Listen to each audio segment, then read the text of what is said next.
2. Kemudian dengan dasar teori yang bukan cuma teori ya, maksudnya referensi penunjang yang ada di bab 2. Ini kita akhirnya masuk ke tahap implementasi, yaitu di bab 4.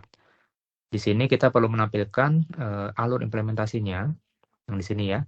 Jadi dalam bentuk seperti biasa, seperti halnya di bab 3, kalau misalnya masih perancangan, di sini kita menampilkannya mirip berupa chart, paling mudah kan berupa chart, kemudian interaksi dengan pengguna apa saja, kemudian jika membutuhkan device apa saja, bisa PC, mungkin sekarang banyaknya di mobile ya, kemudian jumlah penggunanya dan deskripsi pengguna apa saja. Cuman bedanya kalau jadi ini hampir mirip dengan bab 3, bedanya di bab 3 itu akan tampilnya berupa mockup, bukan mockup, sketsa bahkan, sketsa, mungkin belum sampai mockup. Ya, sketsa, kemudian di sini kita tampilkan dalam bentuk hasil implementasi, jadi sebagian besar akan berupa screenshot. Nah, ini reminder lagi, jangan lupa kalau berupa gambar, itu tampilkannya berupa gambarnya dulu, baru labelnya di bagian bawah. Dan jangan lupa ketika kita menampilkan suatu gambar apapun itu, atau referensi apapun itu, atau tabel juga bisa, itu selalu di-refer pada kalimatnya. Jadi misalkan tampilan pada halaman login seperti tampak pada gambar 41, gitu. Misalkan di sini ya, tulisan seperti itu. Jadi terrefer bahwa gambar 41 itu dibahas pada paragraf ini. Kemudian silahkan ditampilkan dalam bentuk diagramnya dan lain-lain.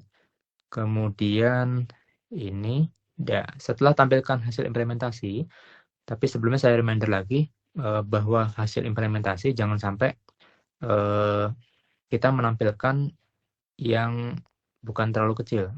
Ya apa adanya boleh, cuma maksudnya alur ketika hingga tahap implementasi harus terlihat, tidak hanya ujung-ujungnya implementasi seperti ini, tidak. Karena nanti khawatir akan memperkecil value dari produk yang sudah teman-teman buat.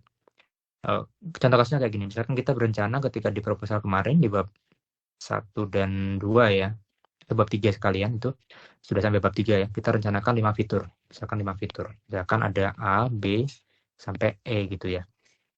Nah, tapi akhirnya ketika terimplementasi, yang akhirnya terimplementasi hanya fitur A,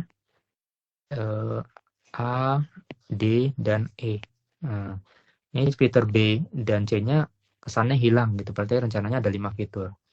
Nah, itu supaya tidak supaya pembaca tahu, karena kan bagaimana teman-teman berkomunikasi dengan pembaca, dengan pengguna aplikasi sebelum jadi pengguna, pembaca dulu, karena satu-satunya jalur komunikasi adalah melalui dokumen ini, buku PA ini ya, buku PA, yang akan terdistribusi melalui OpenLib, PenelTell, atau melalui paper-paper, jurnal dan proceeding yang menjadi turunan dari buku PA ini.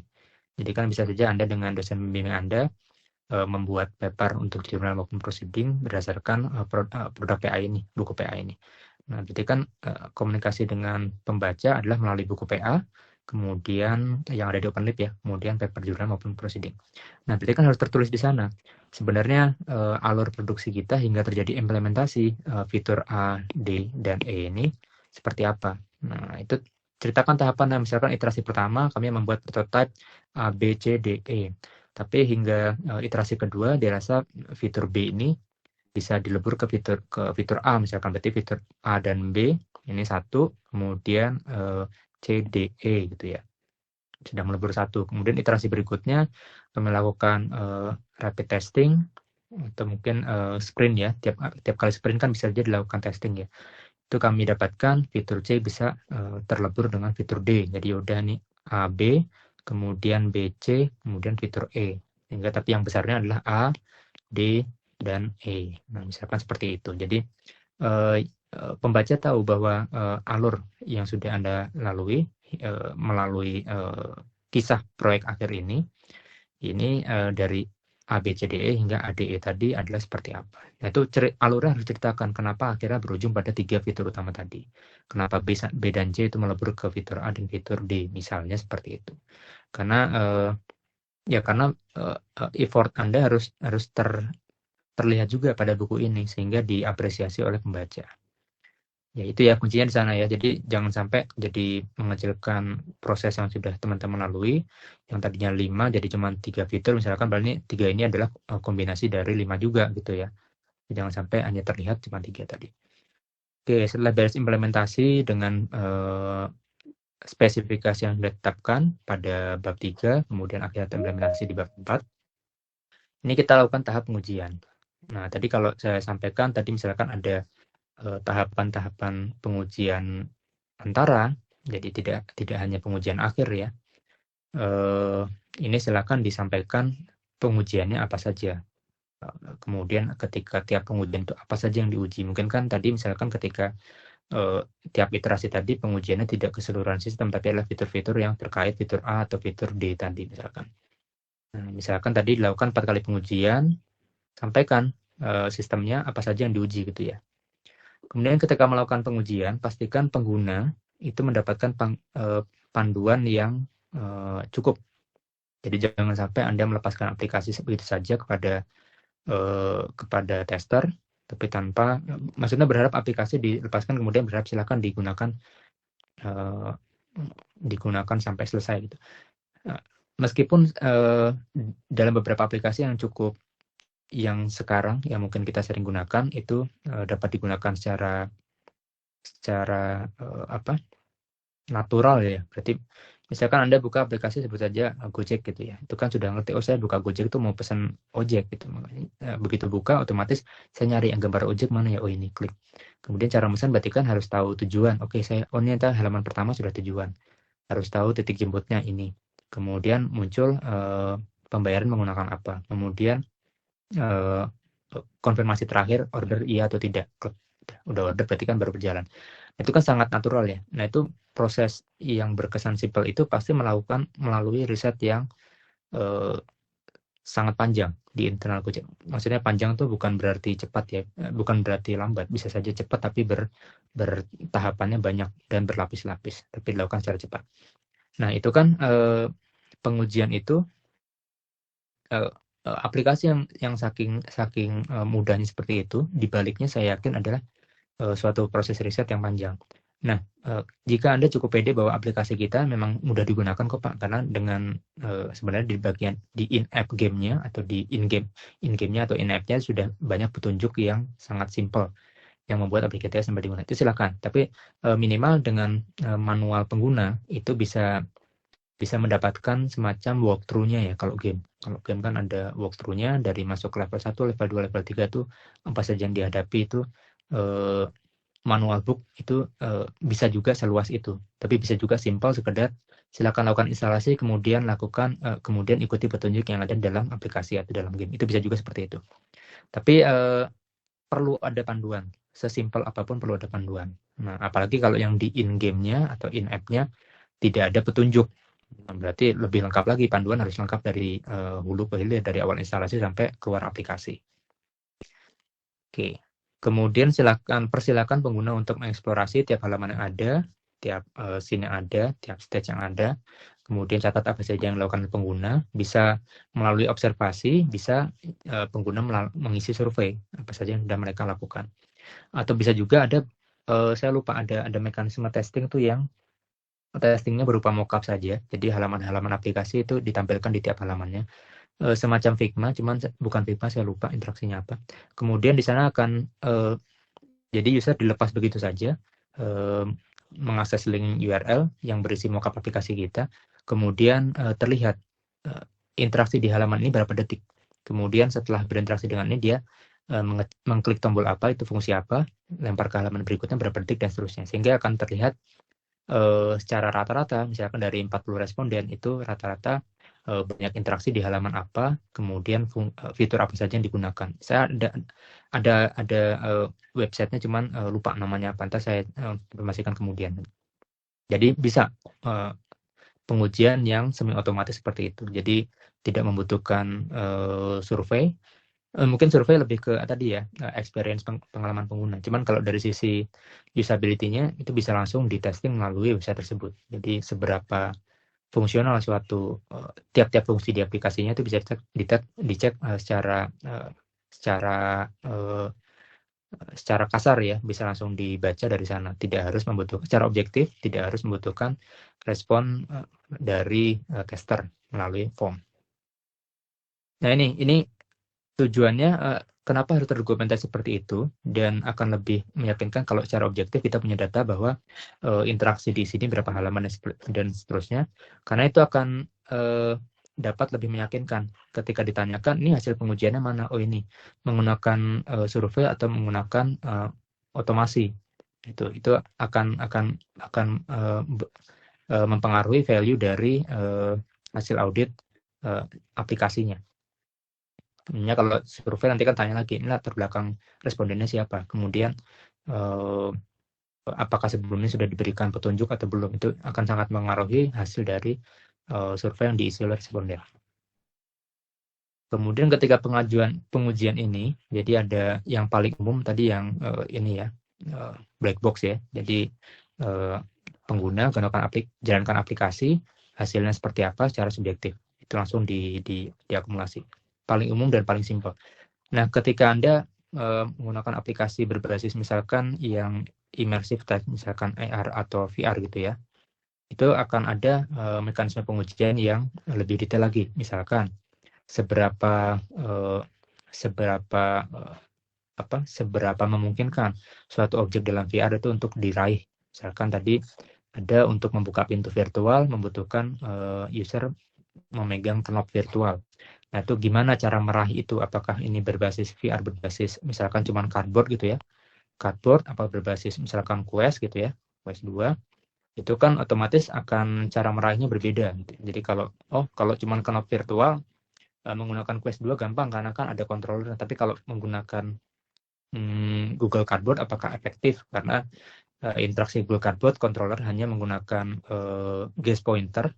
Gaze pointer tuh yang ya ini misalkan kacamata gitu ya, kan tengahnya ada titik plusnya gitu ya, ini diarahkan ke objek-objek yang ada di dunia virtualnya. Jadi ketika sudah mengarah ke objek tertentu, kemudian nanti ada countdown 1 detik gitu ya, kemudian baru terklik objek itu. Nah, itu membutuhkan pemikiran tersendiri UI seperti apa yang cocok untuk misalkan experience VR, sesimpel membuka pintu dengan Google Cardboard. Nah, itu jadi pemilihan itu pun cukup mendalam. Nanti akan ada hasilnya. Dengan mekanisme seperti ini membuka pintu membutuhkan misalkan effort sesulit apa gitu. Itu kalau subjektif nanti bisa tanyakan saja. Ditanyakan melalui survei bagaimana pengalaman Anda ketika berpindah antar ruangan dalam lingkungan virtual yang kami sediakan misalkan. Nyata sulit. Sulitnya kenapa? Misalkan karena kontrolnya cuma ada gaze pointer, tidak ada hand controller dan seterusnya. Nah, itu dari sana akan mendapatkan hasil pengujian seperti apa. Sehingga ujung-ujungnya ada sekian berapa persen kepuasan dari user kita. Nah, pengujian itu kan dapat dilakukan berkali-kali. Ini contoh di sini bahkan dipersyaratkan 4 kali. Itu jadi tahapan pertama, kemudian lakukan ujian, kemudian tahapan B, kedua, kemudian lakukan ujian lagi, tahapan C, nanti misalkan alpha testing dan beta testing di sini gitu ya, pengujian besarnya di sini. Nah, diharapkan ketika dengan pengujian berkali-kali tadi akan meminimalisir revisi yang ada di akhir tadi, yang ada di akhir sini. Jadi dari awal sudah dapat hasil pengujian dan sudah ada hasil revisinya, sehingga mengamankan ketika nanti Anda ditanyakan atau dipertanyakan saat proses persidangan. Itu mungkin tahapan pengujian yang perlu dipastikan. Jadi dokumentasi penting. Jadi ketika melakukan pengujian, lakukan dokumentasi secara visual, di foto, kalau perlu direkam juga, supaya mengingatkan Anda kembali ketika melakukan rekap itu proses situasi ketika dilakukan pengujian atau interview atau survei itu seperti apa. Dulu pas saya melakukan pengujian terhadap suatu aplikasi, jadi kami PA-nya adalah mekanisme apa yang dapat dimanfaatkan untuk mengurangi efek cyber sickness. Cyber sickness adalah motion sickness di dalam lingkungan VR gitu ya. Nah, kami menggunakan 10 tester, kemudian kita bikin memang aplikasi roller coaster karena menurut referensi aplikasi roller coaster yang paling mudah men-trigger cyber sickness. Nah, bahkan ada yang baru 10 detik main roller coaster itu sudah keringat dingin. Sampai keringat dingin sampai ya emang dingin, sampai pusing-pusing gitu ya. Bahkan ada yang mual juga. Itu efek cybersecurity memang separah itu di beberapa orang. Nah, itu kan didokumentasikan, kelihatan tuh bahwa muka tidak nyaman, kemudian yaitu tidak nyaman dari starter dan lain itu kelihatan. Jadi kita bisa mengevaluasi lagi setelah ketika melakukan rekap, karena kan mungkin ketika di lapangan kita cuma petunjuknya simpel kepada tester gini. Kalau Anda sudah tidak nyaman, angkat tangan. Nanti akan kami hentikan simulasinya. Nah, dia detik ke-10 angkat tangan, kita catat detik ke-10, kemudian ditanyakan apa yang tidak nyamannya, yaitu saya mual dan keringat dingin. Oke, ada lagi yang saya pusing dan keringat dingin. Ada lagi yang keluhan-keluhan lainnya. Itu dicatat. Ada yang berdasarkan observasi, ada yang berdasarkan pengakuan dari si testernya. Dengan kita melakukan dokumentasi berupa video dan foto, kalau foto mungkin kurang ini ya, foto lebih ke untuk laporannya. Tapi untuk yang video itu akan membantu kita ketika merekap detik keberapa sebenarnya akuratnya dia mengalami cyber sickness misalnya seperti itu. Untuk cyber sickness ya. Kalau untuk aplikasi yang lain silahkan disesuaikan, sebaiknya dokumentasi ada. Karena itu akan menjadi dasar ketika nanti penguji sidang maksudnya mencek validitas dari pengujian yang sudah dilakukan dengan user gitu. Dokumentasi ini biasanya akan sangat banyak, tidak perlu lampirkan semua. Kalaupun cantumkan yang mencolok, misalkan perwakilan expert ada 3, cantumkan 1 saja yang di lampiran. Kemudian misalkan user biasa ada 20, misalkan cantumkan misalkan 2 atau 3 saja di lampiran, contoh gambarnya. Dan dan masukkan tadi di lampiran ya, lampiran. Bukan di ini utama, bukan di buku PA. Yang di buku PA adalah hasil saja rekapnya, rekap hasil pengujian. Kenapa? Karena buku PA terbatas jumlah halamannya, kalau tidak salah 50 halaman. Saya kurang tahu udah berubah belum ya kalau dulu seperti itu. Silakan tanyakan ke tim proyek akhir. Sehingga yang lainnya masukkan saja ke lampiran, karena lampiran tidak berhitung ke total jumlah halaman buku PA. Itu terkait bab 4, implementasi dan pengujian. Sekarang kita masuk ke kesimpulan. Nah, kesimpulan ini ada triknya sendiri ketika membuat kesimpulan seperti apa. Karena saya menyampaikan trik dari penguji juga bahwa ketika pertama kali melakukan pengujian, bukan sebelum pengujian ya, ketika dia mendapatkan buku PA dari Anda, itu dia akan mencek, yang dicek adalah dia akan mencek ini, keterkaitan antar komponen-komponen berikut ini. Jadi yang pertama dia akan mencek latar belakang dan rumusan masalah. Dia akan mencek latar belakang dan rumusan masalah. Kemudian tujuan, ya, 1, 2, dan langsung dia lompat ke kesimpulan. Jadi 3 poin itu harus berkaitan. Ada masalah, ada tujuan, dan ada kesimpulan. Nah, itu simpelnya penguji akan mencek itu. Jadi keterkaitan antar 3 poin itu sebelum nanti melebar kemana-mana. Nah, makanya pastikan dari 3 itu Anda saling berkaitan. Jadi jika latar belakang masalah itu ada, saya lompat lagi. Misalkan latar belakang itu ada 3, rumusan ada 3. Jadi minimal tujuan dari penelitian ini pun ada 3. Plus boleh ditambah. Nah, jika dari tujuan tadi misalkan ada 3, minimal kesimpulan pun ada 3 plus gitu. Misalkan tadi ada akhirnya tujuan ada 4, berarti kesimpulan minimal ada 4. Gitu. Yang menyimpulkan hasil dari si tujuan tadi, apakah tercapai atau tidak tujuan dari penelitian ini atau pembuatan aplikasi ini. Itu triknya ya. Jadi ketika mengevaluasi itu akan dicek di sana. Nah, apa saja yang muncul di kesimpulan? Jadi jangan sampai hal-hal yang muncul di kesimpulan itu belum pernah terbahas pada bab berikutnya, khususnya pada bab hasil pengujian. Karena ini penting ya, apa yang ada di pengujian akan direkap mungkin dalam 1-2 kalimat di tiap komponen pengujian ya. Kemudian 1-2 kalimat itulah yang akan muncul di kesimpulan. Bisa dalam bentuk poin-poin, itu dalam bentuk paragraf seperti ini. Itu silakan. Tapi yang jelas tadi harus ada paragraf pun harus terlihat ya, misalkan ini kesimpulan ini, berarti 3 kesimpulan yang dapat kita tampilkan. Saya sih prefer yang poin-poin sih. supaya lebih mudah diidentifikasi ini kesimpulan ini merefer ke tujuan atau latar belakang masalah yang mana. Nah, setelah kesimpulan tadi kenapa bisa lebih, karena hasil pengujian kan nggak melulu terkait tujuan ya, bisa saja hasil pengujian nyata keluar hal-hal yang lain, misalkan tadi misalkan contohnya cyber sickness, saya ambil yang itu karena sudah pernah melakukan dan Anda juga biar nyambung contohnya gitu.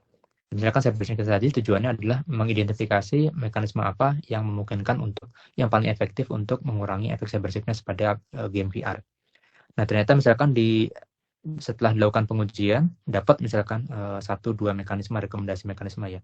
Ternyata muncul kesimpulan lain bahwa misalkan ternyata mekanisme yang non teknis dari sisi kesehatan itu akan dampaknya lebih tinggi efeknya terhadap mengurangi cyber sickness. Itu kan berarti kan kesimpulan tambahan. Tadi misalkan harapannya dari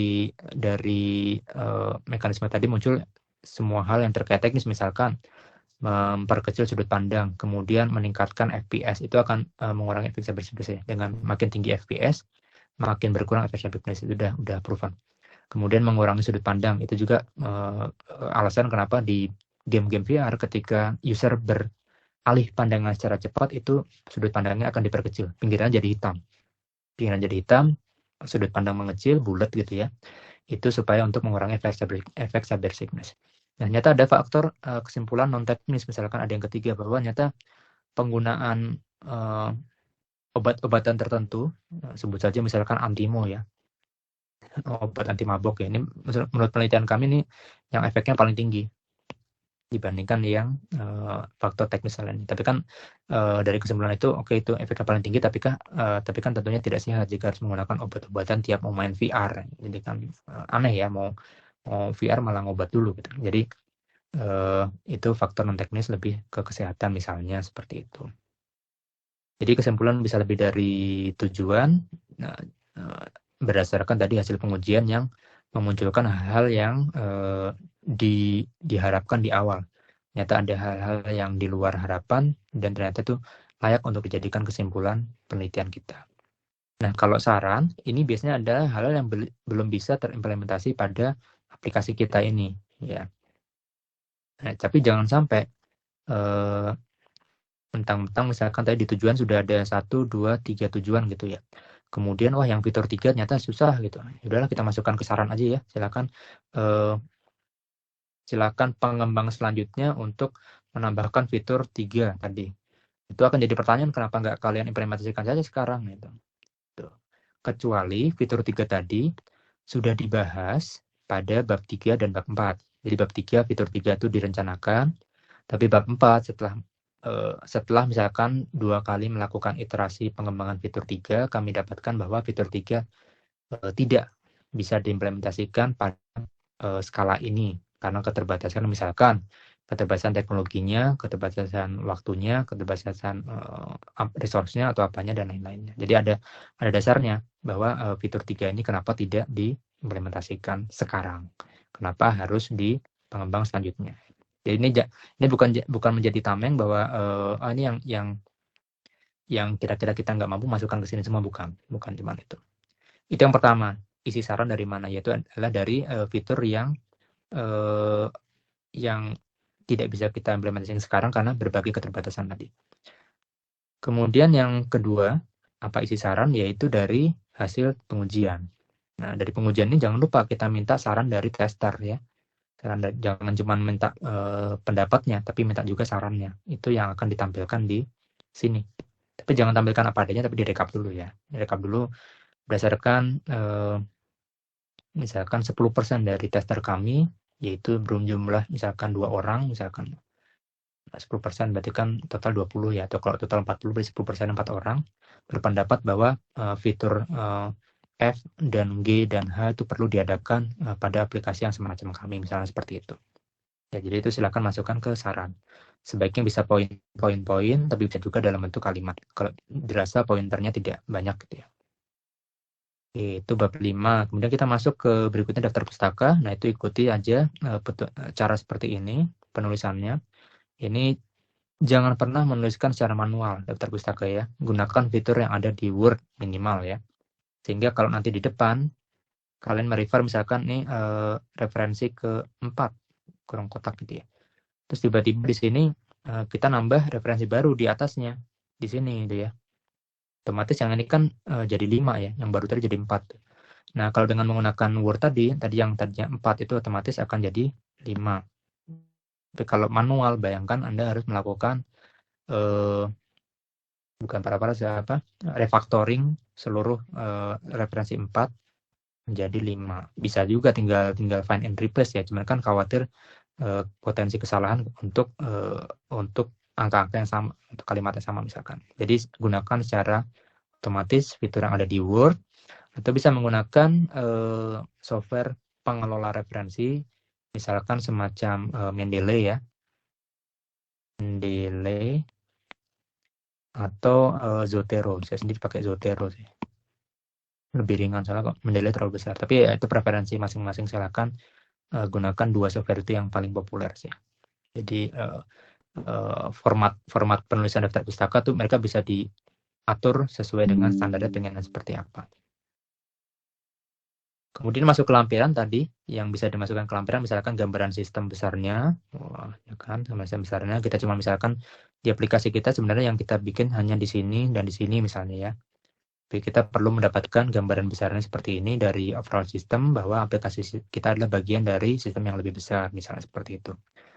Kemudian bisa juga adalah dokumen-dokumen, misalkan kerjasama dengan mitra, atau tadi misalkan dokumen pengujian, atau foto, dan lain-lain. Itu silakan masukkan ke lampiran. Atau bisa juga snippet code ya, potongan kode, tampilkan ke lampiran jika dirasa penting. Karena kan kode ngapain juga di copy paste semuanya, semua mungkin bisa puluhan atau ratusan script yang kita miliki. Itu bagian yang penting, tampilkan di sini lampiran. Oke, itu saja mungkin terkait review bab 4, 5, dan pustaka serta lampiran. Silakan dicek lagi. Sekarang kita akan fokus dulu untuk pekan depan, yaitu adalah mencek progres dari pengerjaan aplikasi PA-nya. Jadi kalau misalkan masih belum ada proyeksi, belum ada perkembangan signifikan, silakan dikejar segera dalam 1 pekan ini. Pekan depan kita akan lanjutkan dengan asesmen 2 ya. Kita akan review mungkin bukan present, lebih ke demo ya, mendemokan aplikasi PA sudah sampai mana. Tentunya nanti saya akan merefer kepada dokumen yang sudah pernah di-submit di asesmen 1, yaitu dokumen proposal PA, yaitu terkait propose-nya sistemnya itu sebesar apa. Itu yang akan nanti saya cek ke sana untuk dibandingkan dengan aplikasi yang sudah jadi nanti di pekan depan, seperti apa, sampai sejauh mana. Oke, kira-kira itu yang dapat saya sampaikan terkait materi sore hari ini. Silahkan jika ada pertanyaan, bisa disampaikan melalui chat maupun open mic, jika bisa mic. Nanti kalau menyusul bisa sampaikan di grup WhatsApp. Jadi kan kalau berdasarkan data yang kemarin, rata-rata tim PA itu 2 orang ya, 2 orang. Saya lihat juga ada yang 3 orang. Silakan nanti ketika ketika demo pekan depan disampaikan saja tim saya ini dan ini dan ini, peran saya sebagai apa, kemudian ini aplikasi yang tim kami sudah buat sampai sejauh ini. Jadi silakan ya dikejar pekan depan, karena sebenarnya kan kalau lihat jadwal sidang nggak lama ya. Jadi kan biasanya sidang batch pertama tuh di Juli, otomatis harus sudah daftar di Juni. Kalau sidang batch berikutnya bisa di Agustus. Seingat saya sudah mepet ya kalau sudah Agustus itu, karena Agustus ada potensi tidak bisa ikut wisuda, tapi nggak masalah, ikut wisuda kan bisa ikut wisuda berikutnya. Tapi yang bahaya tuh kalau sampai harus ngaret ke semester depan, Anda harus bayar SPP lagi cuman karena belum menyelesaikan PA, itu kan sayang banget. Tapi kalau di prodi saya sih, seingat saya, teman-teman mungkin kebijakan tiap prodi beda-beda, itu sidang daruratnya masih bisa sampai September. Itu sampai, karena di September itu adalah closingnya registrasi semester depan. Nah, itu berarti kalau September sudah lulus, tanggal tertentu, saya lupa tanggalnya, ada batasnya, tanggal yudisiumnya ya, bukan cuma sidang PA-nya, itu berarti masih bisa dianggap semester ini closing, di genap, sehingga tidak harus memperpanjang di semester ganjil. Link template PA-nya di mana, Pak? Loh, itu kan dari share di grup ya.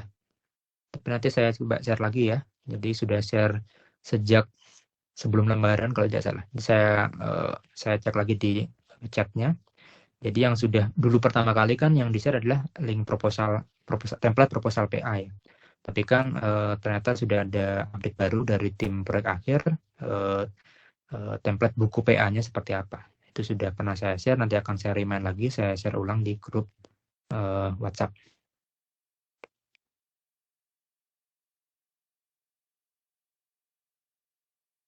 Silakan jika masih ada pertanyaan. Jika tidak ada, saya cukupkan sekian. Nanti recording bisa diakses melalui